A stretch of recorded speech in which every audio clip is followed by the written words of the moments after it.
देखिए, उनको अपनी राजनीति भी देखनी चाहिए, ऐसा नहीं है, उनको अपनी भी राजनीति देखनी चाहिए कि उनका क्या होगा।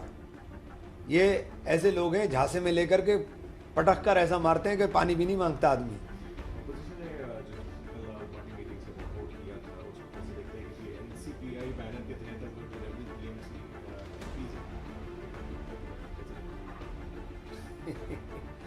ईडी सीबीआई जिंदाबाद हो रहा है और क्या देखना है।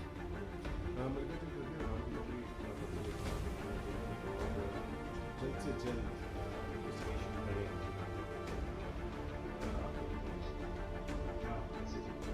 देखिए, मैसेजिंग क्लियर है कि आस्था के नाम के ऊपर जो खेल हो रहा है देश के अंदर वो बंद होना चाहिए। ये आस्था के ऊपर जो चोट हो रही है बंद होना चाहिए।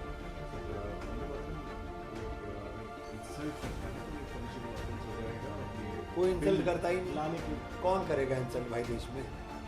कौन करेगा? कोई नहीं करता है। आप ये ला रहे हो, इसके अंदर सारे जहां से अच्छा हिंदुस्तान हमारा भी लिख देते।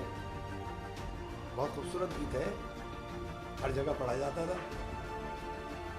चाहे वो सिर्फ इसलिए आप निरख हो कि वो उर्दू में है।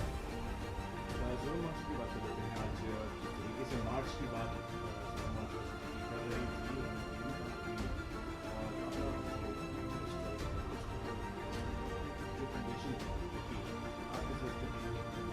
देखिए यार, लोग आक्रोश, जनता आक्रोशित है।